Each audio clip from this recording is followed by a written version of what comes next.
माँ से जुड़ी हुई है, मुझे माँ अपने चौ से अलग करके देखे।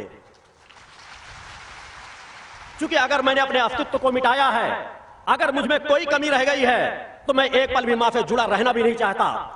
क्योंकि मैंने कभी कायर बन करके, असमर्थ बन करके, अपाहिज बन करके माता आदि शक्ति जगदम्बा से कोई आशीर्वाद मांगा भी नहीं।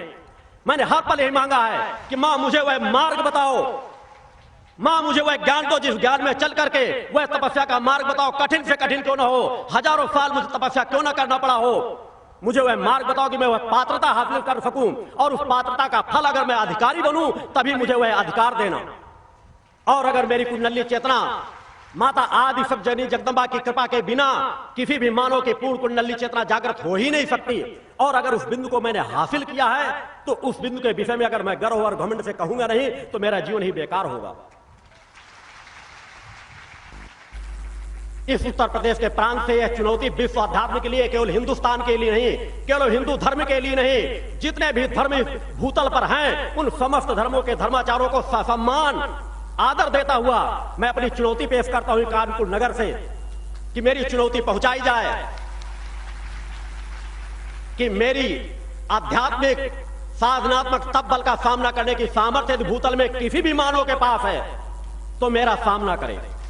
भगवान की जय। कोई भी एक विश्व स्तर का ऐसा आयोजन कराया जाए जिसमें समस्त धर्मों के धर्माचार्य इकट्ठे हों, और मैं नहीं, यही बुद्धिजीवी वर्ग का समाज, यही मीडिया किसी दो प्रकार के एक समान कार्य लाकर के समाज के बीच रख दे। एक नहीं, तीन तीन चार चार कार्य रख दिए जाएं और देखें कि उन कार्यों को मैं कर गुजरता हूं या वह कर गुजरते हैं। दूसरा एक परीक्षण का और रास्ता है, ब्रेन मैपिंग। विज्ञान के पास संसाधन है, अनेकों विकास की और विज्ञान की बात करते हैं, धर्माचार्य करते हैं, योगाचार करते हैं, योग और विज्ञान जोड़ने की बात करते हैं। मैं कहता हूं समस्त योगाचारों धर्माचारों को पहले सोचना चाहिए, तुम अपने आप को पहले विज्ञान की कसौटी में कसो, फिर योग और धर्म को विज्ञान की कसौटी में कसना कि वास्तव में हम जो कह रहे हैं वह सत्य है या नहीं, हमने अपने इष्ट के दर्शन प्राप्त किए हैं या नहीं, हम झूठ बोल रहे हैं या सही बोल रहे हैं, हमने अपनी कुंडली चेतना को जागृत किया है कि नहीं, हम झूठ बोल रहे हैं या सही बोल रहे हैं, तो विज्ञान इसका परीक्षण कर सकता है।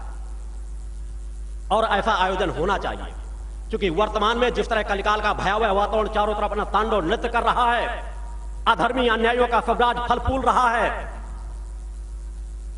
राजनीति को प्रजातंत्र जिसे कहा जा रहा है वह अपराध तंत्र, गुंडों और माफियों का तंत्र बन करके रह गया है।